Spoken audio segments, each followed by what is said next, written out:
समझता तो हूं, परंतु मेरा मन उसे ग्रहण क्यों नहीं कर रहा? इसका कारण क्या है?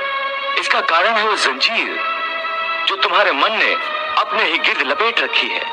कौन सी जंजीर?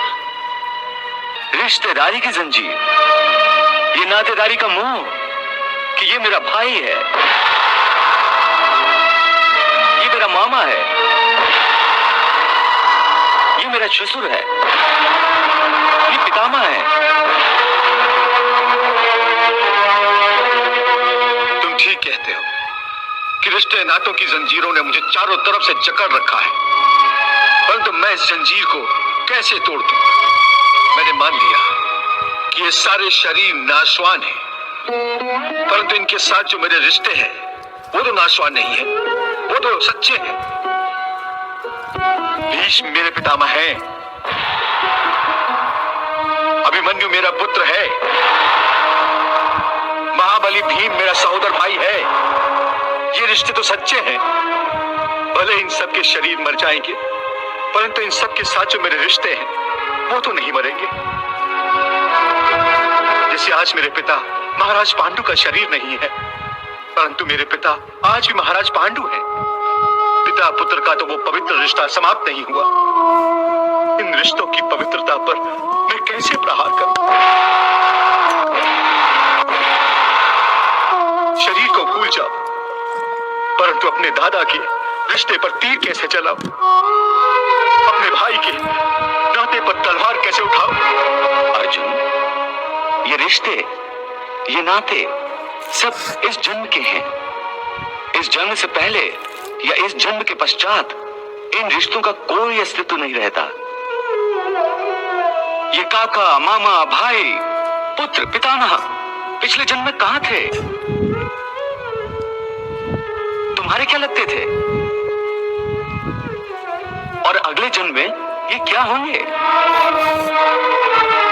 कहां होंगे? इसका उत्तर है तुम्हारे पास? नहीं केशव।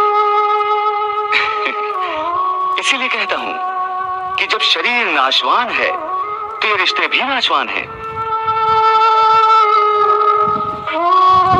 क्योंकि ये सब नाते शरीर के हैं।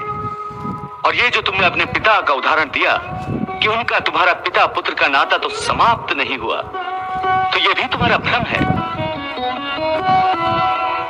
अज्ञान है। केवल तुम्हारे मन में अभी तक वो रिश्ता जीवित है, क्योंकि तुम अभी तक उसी जन्म में हो, परंतु तुम्हारे पिताश्री इस समय जिस योनि में भी होंगे, उनके लिए वो रिश्ता समाप्त हो चुका है। पिता की बात छोड़ो, अपनी बात करो। पिछले जन्म में जब तुम्हारी मृत्यु हुई होगी, उस समय तुम्हारे सब संबंधी रिश्तेदार रोए होंगे। तुम्हारी पत्नी ने, तुम्हारे पुत्रों ने बहुत विलाप किया होगा, परंतु आज इस जन्म में तुम्हें याद भी नहीं कि किस किस ने तुम्हारी मृत्यु पर विलाप किया था। आज तुम्हारे लिए उनका या उनके रोने धोने का कोई मोल नहीं। इसलिए समझा रहा हूं कि ना किसी के मरने का शोक करो, ना किसी के साथ नाता टूटने का दुख मानो। वैसे भी मेरी माया इतनी प्रबल है अर्जुन कि जिन्हें तू समझता है कि तेरी मृत्यु के बाद शोक करेंगे, सारा जीवन रोते रहेंगे, वो भी असत्य है। मेरी माया के प्रभाव से थोड़े ही दिनों के बाद उन रोने वालों को तू फिर हंसता खेलता देखेगा।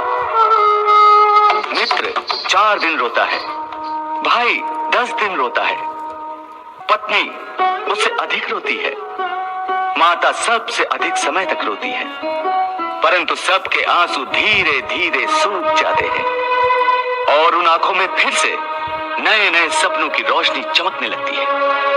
क्या तुम बता सकते हो कि पिछले जन्म में तुम्हारे किस रिश्तेदार ने तुम्हारे लिए कितना विलाप किया था?